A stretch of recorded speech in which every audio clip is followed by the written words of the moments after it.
Biscuits today can be savory or sweet, but most are small at around 5 centimeters in diameter, and flat.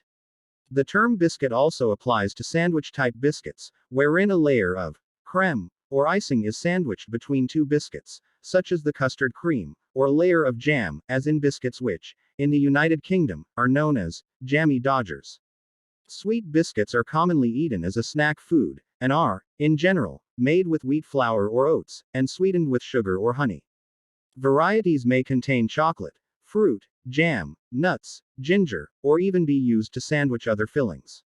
The digestive biscuit and rich tea have a strong identity in British culture as the traditional accompaniment to a cup of tea and are regularly eaten as such. Some tea drinkers dunk biscuits in tea, allowing them to absorb liquid and soften slightly before consumption.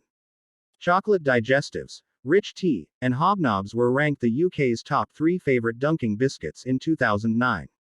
In a non-dunking poll, the chocolate hobnob was ranked first, with custard creams coming third.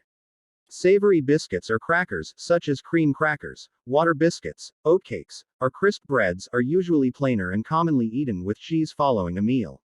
Many savory biscuits also contain additional ingredients for flavor or texture, such as poppy seeds, onion or onion seeds, cheese, such as cheese melts, and olives. Savory biscuits also usually have a dedicated section in most European supermarkets, often in the same aisle as sweet biscuits.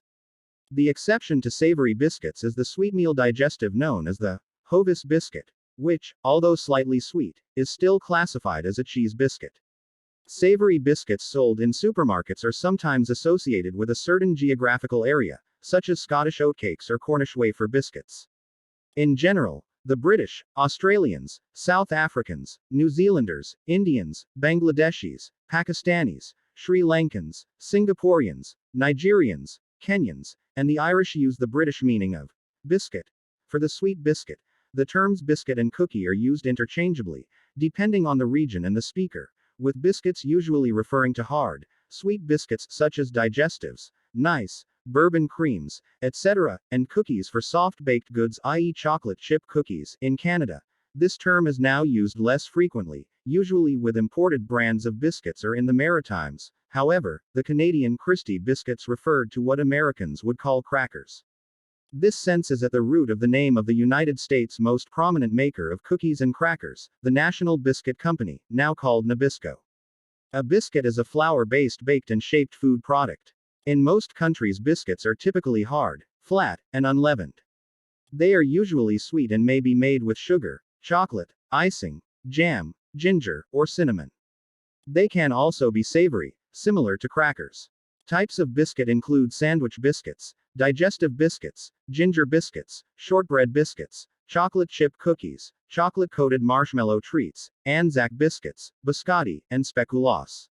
The need for nutritious, easy to store, easy to carry, and long-lasting foods on long journeys, in particular at sea, was initially solved by taking live food along with a butcher cook. However, this took up additional space in what were either horse-powered treks or small ships, reducing the time of travel before additional food was required. This resulted in early armies adopting the style of hunter foraging. The introduction of the baking of processed cereals, including the creation of flour, provided a more reliable source of food. Egyptian sailors carried a flat, brittle loaf of millet bread, called dough or a cake, while the Romans had a biscuit called bucellum. Roman cookbook Apicius describes, a thick paste of fine wheat flour was boiled and spread out on a plate. When it had dried and hardened, it was cut up and then fried until crisp, then served with honey and pepper. Many early physicians believed that most medicinal problems were associated with digestion. Hence, for both sustenance and avoidance of illness, a daily consumption of a biscuit was considered good for health. Hard biscuits soften as they age. To solve this problem, early bakers attempted to create the hardest biscuit possible. Because it is so hard and dry, if properly stored and transported, Navi's hardtack will survive rough handling and high temperature. Baked hard, it can be kept without spoiling for years as long as it is kept dry. For long voyages, hardtack was baked 4 times, rather than the more common 2. To soften hardtack for eating, it was often dunked in brine, coffee, or some other liquid or cooked into a skillet meal.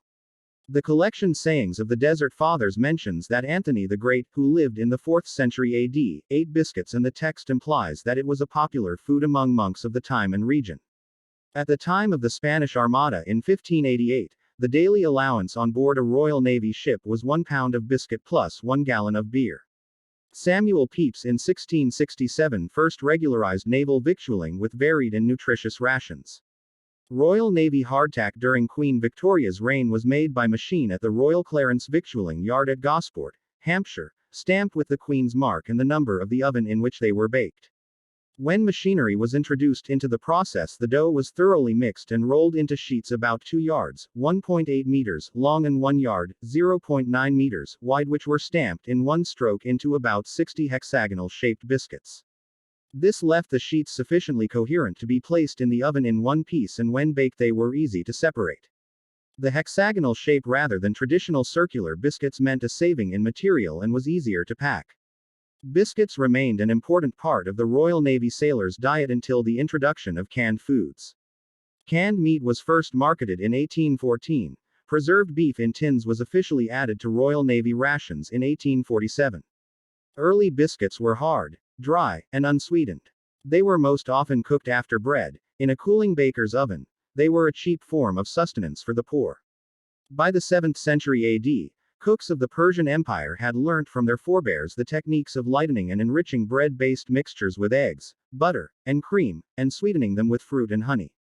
One of the earliest spiced biscuits was gingerbread, in French, pain d'épices, meaning spice bread, brought to Europe in 992 by the Armenian monk Grégoire de Nicopolis.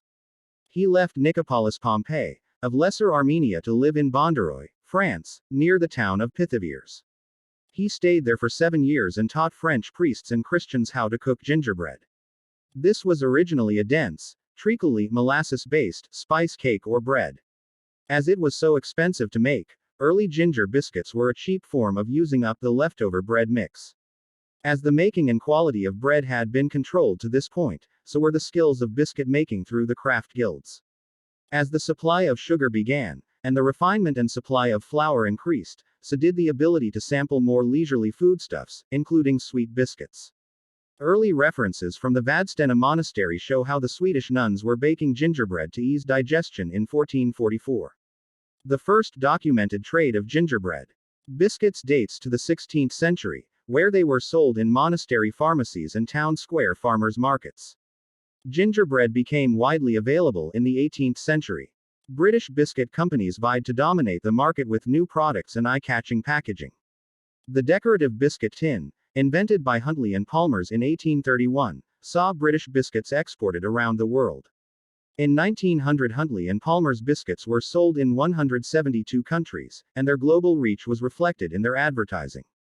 Competition and innovation among British firms saw 49 patent applications for biscuit-making equipment, tins, dough-cutting machines and ornamental molds between 1897 and 1900. In 1891, Cadbury filed a patent for a chocolate-coated biscuit. Along with local farm produce of meat and cheese, many regions of the world have their own distinct style of biscuit due to the historic prominence of this form of food. The Old French word biscuit is derived from the Latin words bis, twice, and coker, coctus, to cook, cooked, and, hence, means, twice cooked. This is because biscuits were originally cooked in a twofold process, first baked, and then dried out in a slow oven. This term was then adapted into English in the 14th century during the Middle Ages, in the Middle English word biscuit, to represent a hard, twice-baked product. The Dutch language from around 1703 had adopted the word koekie, little cake, to have a similar meaning for a similar hard, baked product. The difference between the secondary Dutch word and that of Latin origin is that, whereas the koekie is a cake that rises during baking, the biscuit, which has no raising agent, in general does not except for the expansion of heated air during baking. Another cognate Dutch form is beschuit, which is a circular and brittle grain product usually covered by savory or sweet toppings and eaten at breakfast. When continental Europeans began to emigrate to colonial North America, the two words and their same but different meanings began to clash. The words cookie or cracker became the words of choice to mean a hard, baked product. Further confusion has been added by the adoption of the word biscuit for a small leavened bread popular in the United States. According to the American English Dictionary Merriam-Webster, a cookie is a small flat or slightly raised cake. A biscuit is any of various hard or crisp dry baked product, similar to the American English terms cracker or cookie, or a small quick bread made from dough that has been rolled out and cut or dropped from a spoon. In a number of other European languages, terms derived from the Latin bis coctus refer instead to yet another baked product, similar to the sponge cake, e.g. Spanish bizcocho, German biscuit, Russian biskvit, Polish biszkopt. In modern Italian usage, the term biscotto is used to refer to any type of hard twice-baked biscuit, and not only to the cantuccini as in English-speaking countries.